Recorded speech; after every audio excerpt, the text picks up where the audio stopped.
What's up, guys? This is Coach Grant with First Down Training, and today we're going to be breaking down 5 things that D1 coaches look for in wide receivers. Let's get started.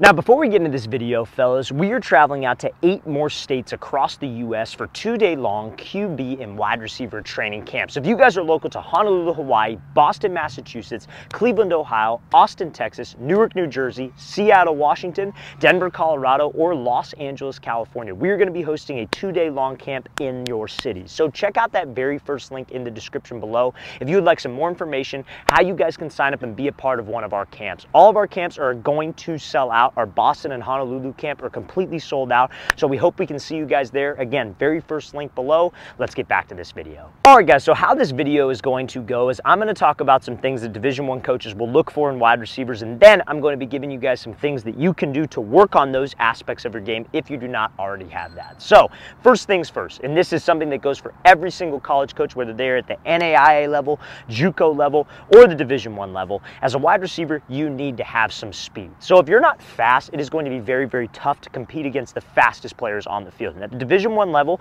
the fastest guys on the field at all times, and I know all of you guys have probably seen NFL Combine, whether in past years or whether this year, those DBs are freaking fast. Those guys can move, and that's who we are matched up against on every single snap. So if you're slow, you're not going to be able to compete against those guys. Or let's put it this way, it's going to be very, very tough. So some of the things that you guys can do to work on your speed is going to be all based on the effort that you put in the gym and on the field, right? Speed is one of those things that, like, a lot of people think that it's just, oh, that can't be taught. You're born with speed. You're either born fast or you're born slow, right? Speed coaches and track coaches would not be a thing if that was the case. Now, I think some people maybe genetically are capped out at a certain point, but I think we all can absolutely get faster, especially if you're a younger guy watching this video, like youth or high school. You absolutely can get faster. You have not even close reached your potential yet. So something that you can do is explosive movements in the gym. We talk a lot about gym workouts, especially on this channel. And now, not necessarily like you don't need to be doing, squats, bench press, all that stuff if you're on the younger side of things, but doing explosive movements in the gym is something you can absolutely do. So plyometrics, doing box jumps, things that are going to increase your fast twitch muscle fibers, which is what directly translates to speed.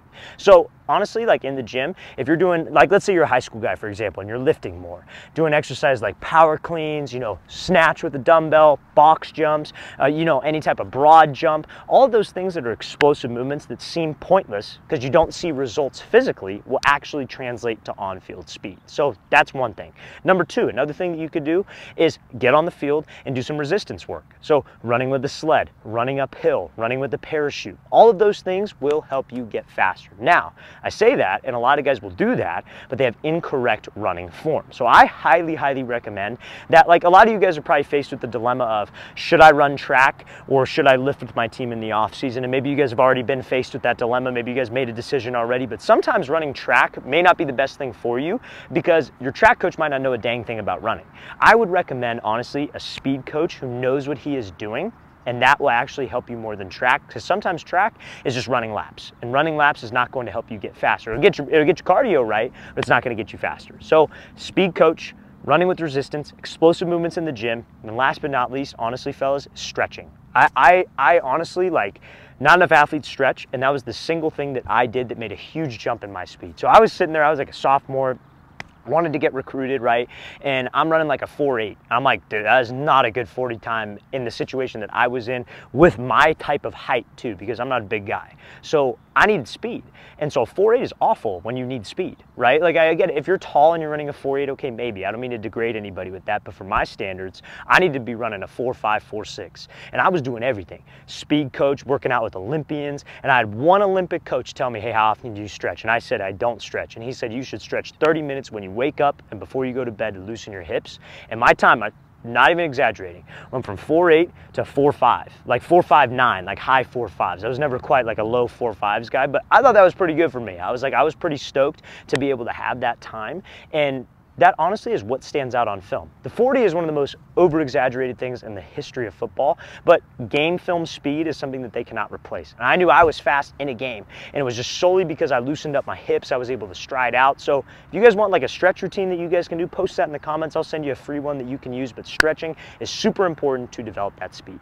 All right, guys, so the second thing that I want to talk about today that D1 coaches will look for in wide receivers is explosive plays. So this is honestly like the stuff that you can do to work on making explosive plays is everything that we talked about in the last example, improving those fast twitch fibers, doing explosive movements in the gym, etc. But what are actually explosive plays? And I want to take this time to talk about your highlight tape. So everybody knows that to get recruited to play college football, you need to have a highlight tape, a varsity highlight tape. You need to start varsity on the team that you're playing for. You need to be able to have a good, solid film that you can show to varsity coaches or college coaches, excuse me. And if a college coach asks, you got to have something, right? You can't be that guy that, oh, I got JV or freshman film. They don't care. They want to see varsity film. So on that varsity tape, you don't want to include the plays that they expect you to make. So I see it all the time because I look at a lot of film. High school guys will post a 10-minute long highlight tape, and it's just like they're catching a slant and falling down for 7 yards. Like, yeah, it's a reception, great, like that's awesome. And then they'll be, my favorite one is when they're wide open on a fade because of a blown coverage and they catch a touchdown. Like, yeah, it's a touchdown, but that doesn't mean that that's an explosive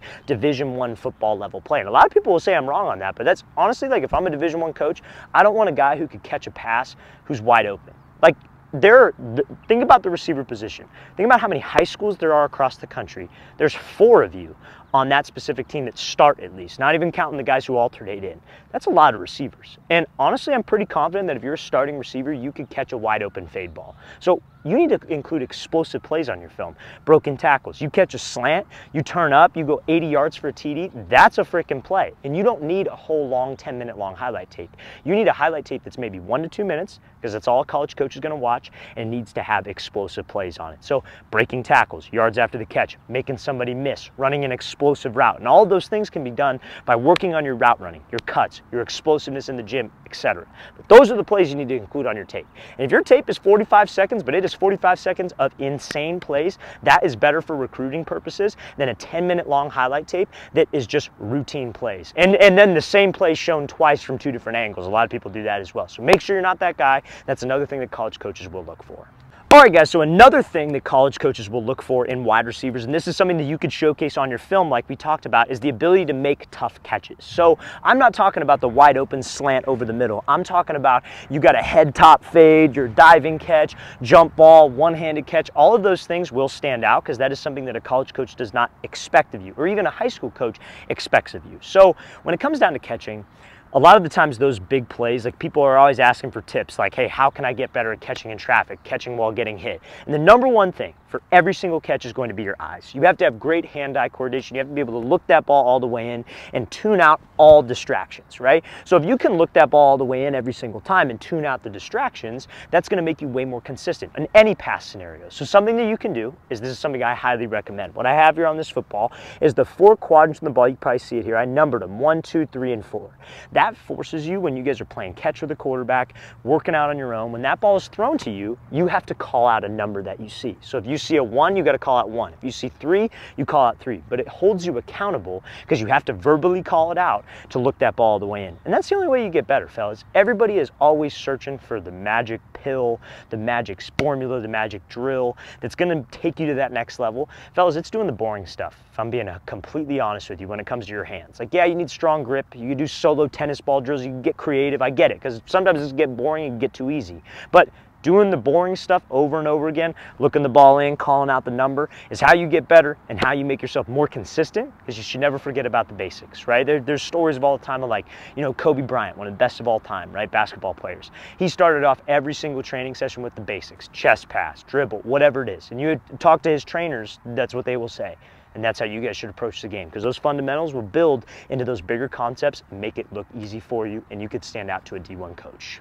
All right, guys, so the next thing that they are going to be looking for in a Division I college level wide receiver is going to be your ability to read defenses. So, and not necessarily like, you don't got to be a quarterback with it and, read the protection, the blitz, all this, all that. How can you structure your routes efficiently to run quarterback friendly routes and honestly run realistic routes in settings like a camp or a showcase or whatever it is? So, like, let's say, for example, you come up to the line, you come up to press and you see that a DB's lined up inside shade, pressed up right on you, right? So that should tell you a few things about how you should run your route. So they don't want to see wide receivers, especially if you're maybe a little undersized, maybe you're not the fastest guy in the world. They don't want to see wide receivers against inside shade press. Let's say I got to run a fade, for example. They don't want to see you just take off and try to beat him with speed, get walled to the sideline. And yeah, maybe you make a great catch, but that's an awful route. Like, you got to attack his leverage, get him to move, use the space to be created. They're looking for guys like that, especially nowadays with the offenses that are being ran in college football. It's a lot of air raid spread systems, spread the receivers out, let's throw the ball 50 times a game, which is great for wide receivers, but there's a lot more one-on-one opportunities, a lot more man coverage opportunities, and you have to know how to beat those specific man type looks. So I got a guy who's inside shade press. I don't want to just run, I want to attack him and then be able to go. So they're looking for those kinds of things. When they see you with your own eyes at a camp, they see you at a showcase, they see you on film. They're looking for guys who know how to structure their routes, how to actually run good routes and efficient routes, so that can actually translate to a live game scenario. So football IQ. Now, what can you do to improve that? Watching film. I would watch every single, like, literally if you type into the YouTube search any question about wide receivers, one of my videos will pop up. Any question you have about wide receivers, one of my videos, I guarantee you I've probably made a video on it. If I haven't, I'm sure I will. That's where you should start. Look at all that film that I have on there. I break it down to a T, what you guys should be looking for, what you guys should look for. And it's all free information, guys. You can watch it as many times as you want. It's not like you're paying for a service or anything like that. So fellas, watching film is one of the best ways to improve that football IQ.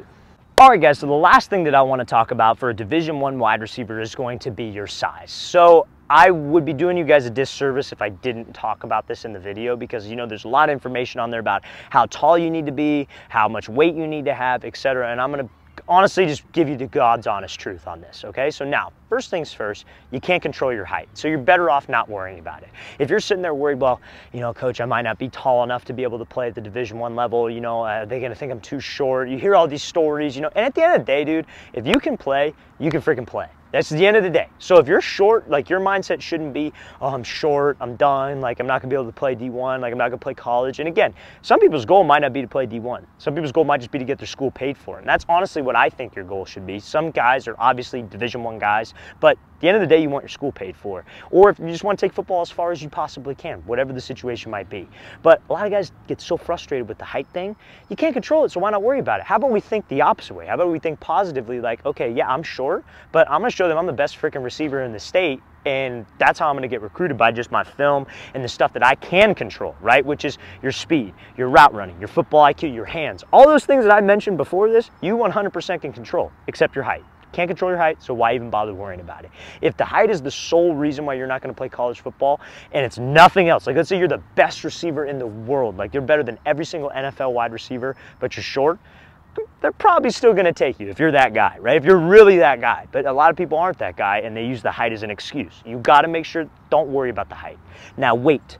Weight is something you can control a little bit of, but college coaches don't put as much emphasis into weight as you would think. Now, yes, they want guys who aren't rail thin, super skinny, going to break if they get hit. They don't want those guys. However, look at Devontae Smith, look at Travis Hunter. Some of the top recruits coming out of high school, they're real skinny. And you know what they all have in common? They're fast and they can flat out ball. So yes, you want to try to gain weight. Yes, you want to be as heavy as you can. You don't want to be unathletic and heavy, especially at the receiver position. You want to try to have a low body fat percentage. That's what I would assume. But your weight is not as important as you think. I would say anywhere from like 170 to like 215, depending on, you know, how big you are, etc., is probably not a bad weight. Obviously, there are a lot of variables that play into that, but something you can do to stay lean and to be able to put on weight is try to consume more protein. So, like, if you guys want a good protein recommendation, I can absolutely send that to you. So just post that in the comment section below, and I'll shoot you over a link. That's no problem. But honestly, fellas, like, try to consume 1 gram of protein per pound of body weight. Something that worked really well for me. I was like 160 pounds going into like my senior year. I got all the way up to 175. 15 pounds, pretty good weight gain for a year. And what I was doing, 1 gram of protein per pound of body weight. So I was having 160 grams of protein a day. 165, 170, 175 when I got there. And again, it's a good way to put muscle on to help your body recover so you can get the most out of those workouts that you do in the gym, obviously, right? So that's the most important thing. Those 5 things are something that you really need to emphasize as a wide receiver if you want to play at the collegiate level.